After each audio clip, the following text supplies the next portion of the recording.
Hi friend, आज के इस वीडियो में हम लोग देखने वाले हैं वरासत के लिए ऑनलाइन अप्लाई कैसे करना है।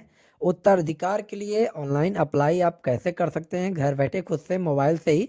तो सबसे पहले आपको गूगल क्रोम ओपन करना है। इसमें आपको लिखना है वरासत ऑनलाइन। आपको इतना ही टाइप करना है वरासत ऑनलाइन।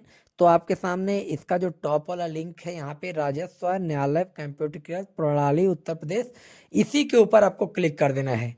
क्लिक करते ही आप इसके ऑफिशियल पोर्टल पे पहुंच जाएंगे। जैसे कि हमने इस पर क्लिक किया तो यहाँ पे आपके सामने इसका ऑफिशियल पोर्टल ओपन हो चुका है, जिसमें आपके सामने यहाँ पे सबसे टॉप वाला जो ऊपर वाला लिंक यहाँ पे दिख रहा है, ये तो इसका ऑफिशियल पोर्टल है। यहाँ पे नीचे में जो पहला लिंक शो हो रहा है, इसी के ऊपर आपको क्लिक कर देना है। उत्तराधिकार के ऊपर वरासत के लिए आवेदन प्रपत्र RC9 पूर्व में क्रम 11, इसी के ऊपर आपको क्लिक कर देना है। इसके ऊपर हम क्लिक करेंगे तो आपके सामने इसका एक लिंक ओपन होगा जिसमें लिखा होगा RC प्रपत्र 9 राजस्व संहिता धारा 33/1 के अंतर्गत उत्तराधिकार और रसद के लिए ऑनलाइन RC9 पूर्व में पैक है 11 के। इसमें आपको मोबाइल नंबर पहले डालना है। मोबाइल नंबर डालने के बाद आपको सेंड OTP के ऊपर क्लिक कर देना है। तो आपके नंबर पे एक OTP चला जाएगा। OTP डालने के बाद आपको यहाँ पे एक कैप्चा कोड शो हो रहा है। कैप्चा कोड को आपको फिल कर देना है। कैप्चा कोड फिल हो जाने के बाद आपको लॉगिन के ऊपर सिंपली क्लिक कर देना है। तो चलिए, मैंने इतना प्रोसेस कर लिया है, हम लॉगिन के ऊपर सिंपली क्लिक करने वाले हैं।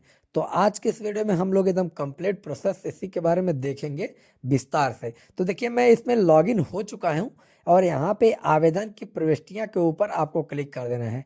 देखिए, यहाँ पे लिखा है उत्तराधिकार और रसद हेतु आवेदन आवेदन प्रपत्र। तो आपके सामने आपको एक चीज़ बता दें, आप आ जाएंगे, पहला जब ये आवेदन खुलता है तो आपको भाग नंबर 1 मिल जाता है, जिसमें आवेदक का विवरण। आवेदक के विवरण में आपको किसका आवेदक देना है, जैसे कि आपके परिवार में आपके पिता के मृत्यु के बाद आपको आपका जो सबसे बड़ा भाई है वही आवेदक आप उसको बना सकते हैं, उन्हीं के नाम से आप आवेदन कर सकते हैं। तो चलिए, हम यहाँ से डाल देते हैं उनका नाम। जो गार्जियन स्वरूप है अपने घर में, उसी का आपको नाम इसमें डालना होता है आवेदक में। तो सबसे पहले इसमें आवेदक में आपको नाम डाल देना है, जो बड़ा सबसे है घर में उसका नाम। उसके बाद उनके पिता का नाम डाल देना है। उसके बाद आवेदक उत्तर प्रदेश के बाहर का निवासी तो नहीं है, तो आपको नहीं पे क्लिक कर देना है। उसके बाद आपके सामने यहाँ पे जो आधार नंबर का ऑप्शन दिया गया है, इसमें आवेदक का आधार नंबर डाल देना है। देन आपको मोबाइल नंबर डाल देना है आवेदक का। उसके बाद आपके सामने यहाँ पे जो दिया गया है मंडल, जो आपका कौन सा मंडल है, आपको मंडल यहाँ से चूज कर लेना है, जो भी मंडल है आपका। उसके बाद आपके सामने यहाँ पे दिया गया है जनपद, जनपद आपको चूज कर लेना है। देन यहाँ पे एक चीज़ और दिया गया है, तहसील, तहसील आपको चूज कर लेना है। तो चलिए, हम तहसील भी यहाँ से चूज कर लेते हैं, मंडल भी चूज कर लेते हैं, जनपद भी चूज करके आपको नेक्स्ट होके दिखाते हैं।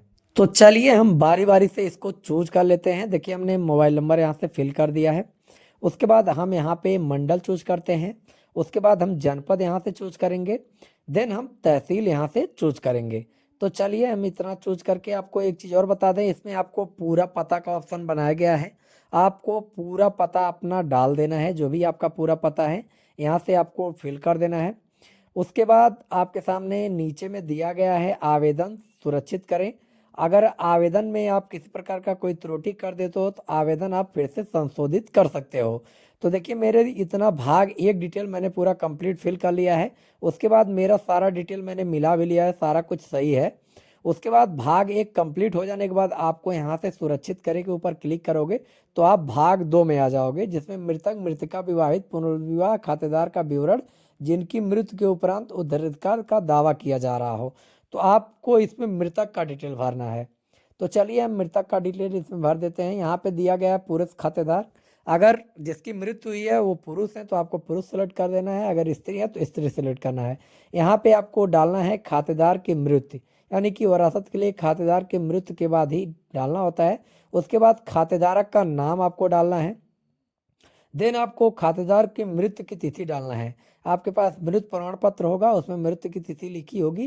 काफ़ी लोगों को पता भी होता है किस डेट में मृत्यु हुई है, वो मृतक का डेट आपको इसमें फिल कर देना है। देन आपके सामने यहाँ पे पिता का, जो पिता या पति का चयन कर लेना है, अगर स्त्री है तो पति का चयन कर लेना है। आप पुरुष हैं तो पिता का चयन कर लेना है। देन आपके सामने यहाँ पे जो पिता का नाम है आपको डाल देना है।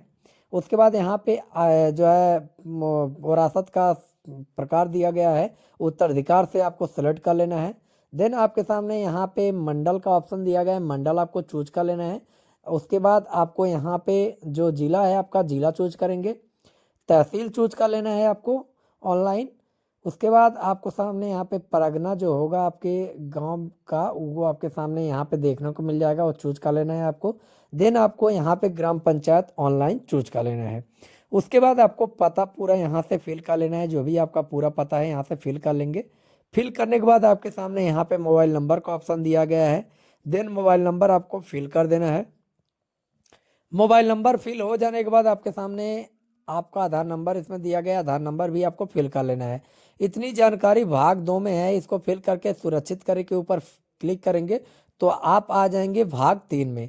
भाग 3 में आपको फिल क्या करना है, खातेदार की स्वामित्व की कुल गांठे की संख्या, खातेधारक जो इसकी मृत्यु हो गई है उनके पास कुल कितने गांठे हैं, वो किस किस गांव में हैं, यहाँ से चूज करना होता है। बेसिकली आपको केवल एक ही गांव का एक बार आप विरासत के लिए ऑनलाइन अप्लाई कर सकते हैं, इसमें 2 गांव का आप ऑनलाइन अप्लाई नहीं कर सकते हो। अगर आपको अलग अलग गांव के लिए ऑनलाइन अप्लाई करना है तो आपको अलग अलग गांव के लिए ही ऑनलाइन अप्लाई करना होता है। तो देखिए हमने पूरा पता यहाँ से फिल कर लिया है।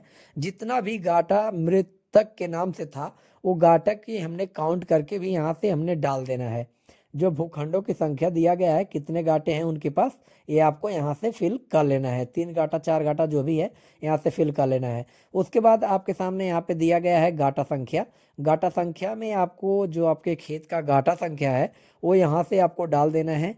उसके बाद आपके सामने यहाँ पे दिया गया है खतौनी खाता संख्या चुने, तो इस पे आपको क्लिक करेंगे तो जो ही आप गांठा संख्या डाल के खतौनी चुने के ऊपर क्लिक करेंगे तो आपके सामने मृतक का नाम यहाँ पे शो होने लगेगा, या उनके भाई जितने भी होंगे उनका भी नाम इसमें शो हो सकता है। तो इसलिए आपको जिनका नाम से आप विरासत के लिए ऑनलाइन अप्लाई करना चाहते हो उसी के नाम को आपको चूज कर लेना है। देन आपका गांठा यहाँ पे जैसे ही क्लिक करोगे तो आपका जो भी गांठा है यहाँ पे जोड़ता जाएगा। जैसे हमने एक गांठा यहाँ से जोड़ लिया है, दूसरा गांठा हम जोड़ने वाले हैं। ऐसे ही जितना भी गांठा आपके पास है बारी बारी से आप सारा गांठा इसमें ऐड कर सकते हो, कोई दिक्कत नहीं होगी। तो देखिए हमने 2 गांठा यहाँ से ऐड कर लिया है। तो चलिए हम बारी बारी से जितना भी गांठा मुझे ऐड करना है मैं जल्दी जल्दी से यहाँ से ऐड कर लेता हूँ। देखिए मैंने यहाँ पे मुझे 4 गांठे हमने ऐड करने थे तो मैंने ऐड कर लिया है बारी बारी से। कुछ इस तरह से ही आप जितना भी गांठा ऐड करना होगा आपको यहाँ से ऐड कर सकते हैं। उसके बाद आपको एक चीज़ और बता दें, देखिए यहाँ पे हमारा भाग 3 कंप्लीट हो चुका है।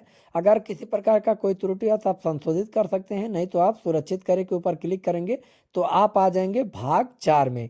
यहाँ पे दिया लिखा गया है जो मृतक का नाम के वारिसों का विवरण, यानी कि जो आपके जो मृतक हैं उनके वारिसों का विवरण आपको इसमें देना है भाग 4 में। तो आपको एक चीज़ बता दें, जो मृतक हैं उनके नाम के बाद यानी कि उनकी ज़मीन किन किन के नाम करना है, तो ये कितने भाई हैं कितने वारिस हैं यहाँ से आपको काउंट में सेलेक्ट करना है। जैसे कि 3 4 5 जितने भी भाई हों या उनके घर में जितने भी इस ज़मीन के शेयर होने वाले हैं उनका काउंट करके आपको डाल देना है। देन आपको अलग अलग एक एक लोगों का नाम इसमें ऐड करना होता है। जैसे कि मैंने पहले यहाँ पे एक लोगों का नाम डाल दिया है, देन उनका संबंध डाल दिया है, यहाँ पे पिता का नाम हमने फिल कर दिया। उसके बाद आपके आधार के अनुसार यहाँ पे वर्ष में आपको आयु डालना है कितने वर्ष के हैं। उसके बाद आपके सामने खातेधारक से संबंध यानी कि जो मृतक हैं उनसे इनका क्या संबंध है, बेटा है या पत्नी है या पुत्रादि हैं, जो भी आपका संबंध है यहाँ से चूज कर लें। मेरे सामने पिता हैं, मृतक जो पिता हैं वो पिता यहाँ से हमने सेलेक्ट कर दिया। उसके बाद आपको पूरा पता यहाँ से फिल कर लेना होता है। तो देखिए हमने पता भी यहाँ से फिल कर लिया। उसके बाद वारिस जोड़े के ऊपर क्लिक करेंगे तो मेरा वारिस यहाँ पे ऑटोमेटिक यहाँ पे कुछ इस तरह का जुड़ जाएगा। देखिए एक वारिस मेरा यहाँ से जुड़ चुका है। ऐसे ऐसे इससे बारी बारी से हम सारा वारिस यहाँ पे जोड़ने वाले हैं। तो चलिए हम दूसरा वारिस भी आपको जोड़ के दिखाते हैं। तो देखिए यहाँ पे दूसरा वारिस का हम नाम डालेंगे। उसके बाद पिता पति संरक्षक से संबंध यहाँ पे डालेंगे, पिता हैं पति हैं जो भी हैं यहाँ से आपको डाल देना है। देन आपको पिता का नाम डाल देना है। उसके बाद यहाँ पे उनका क्या उम्र है यहाँ से आपको फिल कर देना है। पता ऑटोमेटिक ही पिछले अपने प्रीवियस जो मतलब वारिस जोड़ा है वो पता आपका सेम इसमें फिल होता है। अगर कोई अलग पता है तो आप इसमें डाल सकते हैं। मेरे दशा में सेम पता है तो मैंने इसमें रहने दिया है। उसके बाद हम देखिए हम 3 वारिस हमें जोड़ना था तो हमने कुछ वीडियो यहाँ पे स्किप करके सारा वारिस इसमें जोड़ लिया क्योंकि वीडियो बहुत ज़्यादा लंबा हो जा रहा था। कुछ प्राइवेसी रीजन की वजह से मैंने कुछ चीज़ें यहाँ पे हाइड रखी हैं, तो आप कुछ समझ सकते हैं, कुछ देख के कुछ इस तरह से आपको जोड़ना होता है। अगर आपका कोई त्रुटि है तो आप संशोधित कर सकते हैं, अगर सारा कुछ सही है तो आप यहाँ से सुरक्षित कर सकते हैं। तो देखिए मेरा सब कुछ सही है तो हम सुरक्षित करें के ऊपर सिंपली यहाँ से क्लिक कर देंगे तो आपके सामने एक आवेदन नंबर यहाँ पे देखने को मिल जाएगा। आपको इसको नोट करके रख लेना है। आप इसका प्रिंट आउट भी निकाल सकते हैं। प्रिंट निकालने के लिए आपको सबसे पहले मुख्य पृष्ठ पे चले आना है। देखिए यहाँ पे एक बनाया गया है सेक्शन मुख्य पृष्ठ, तो चलिए हम मुख्य पृष्ठ के ऊपर यहाँ से क्लिक करेंगे तो जो हमने वरासत के लिए ऑनलाइन किया है यहाँ पे दिख रहा है, आपके सामने शो हो रहा है। तो आपके सामने यहाँ पे कंप्यूटरीकृत जो नंबर है इसी के ऊपर आपको क्लिक कर देना है। क्लिक करते ही आपके सामने एक यहाँ पे प्रिंट आउट कुछ इस तरह का आपके सामने शो होने लगेगा। आपको इसको प्रिंट करके अपने लेखपाल को दे देना है और उसके बाद आपका वरासत बड़े ही आसानी से वो कर देते हैं। तो आशा करता हूँ आज की वीडियो आपको पसंद आया होगा। वीडियो पसंद